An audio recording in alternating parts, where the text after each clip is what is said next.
Alors aujourd'hui, je vais vous expliquer comment composer un dressing minimaliste. Pour commencer, il va donc falloir que vous triez votre garde-robe et pour cela, la méthode la plus simple, c'est celle que prône Marie Kondo, la fameuse papesse du rangement. C'est de procéder en une seule fois, donc de mettre tous vos vêtements en un seul tas, en une pièce et de les diviser en 3 catégories. La première catégorie, ce sont tous vos vêtements qui sont abîmés, qui sont vieux et qui ne ressemblent plus à rien, que vous n'allez certainement plus mettre.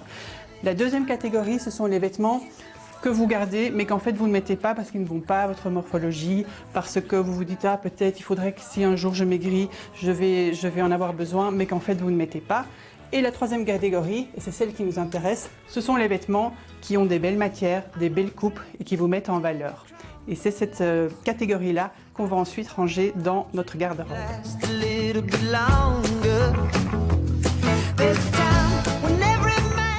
Pour ça, il y a aussi quelques petites astuces. La première et la plus importante, c'est d'avoir tous les vêtements vraiment à portée d'œil, comme je l'ai déjà dit précédemment, parce que ça va vous permettre de faire certaines associations et de facilement le matin vous habiller en ne devant plus chercher pendant des heures qu'est-ce qui va bien avec quoi. Une autre petite astuce, c'est de ranger les choses par couleur. Donc par exemple, ici pour les sous-vêtements, il est bien plus facile d'avoir tout vraiment de visu directement et de pouvoir ainsi les associer très facilement. La troisième petite astuce, c'est de privilégier évidemment les belles matières, c'est ce que vous aurez fait dans le premier tri, et de les disposer de manière harmonieuse en mettant les pièces les plus lourdes à gauche et les plus légères à droite. Et cela va aérer votre dressing et vous donner une sensation de bien-être quand vous allez devoir choisir. Ce qui est important, c'est d'avoir tous ces vêtements de toute l'année dans son armoire. Pas une partie au grenier, une partie dans la cave, etc. Ils doivent tous être là. Donc moi, par exemple, ici, j'ai tous mes basiques de ce que je mets toute la journée. J'ai mes gros pulls ici en dessous, par exemple. Et puis, ici, vous voyez, j'ai également mes vêtements de sport, les vêtements de nuit et les sous-vêtements. Donc toute ma garde-robe est ici pour toute l'année en une seule armoire.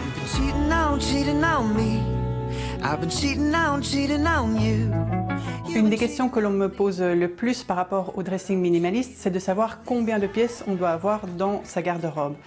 Eh bien, je dirais qu'en fait, ça dépend. C'est une réponse un petit peu évasive, mais le but d'un dressing minimaliste, c'est d'avoir des pièces qui vous correspondent, des pièces qui vous vont bien. Donc pour une personne, il y en aura une trentaine, pour d'autres, il y en aura peut-être une cinquantaine.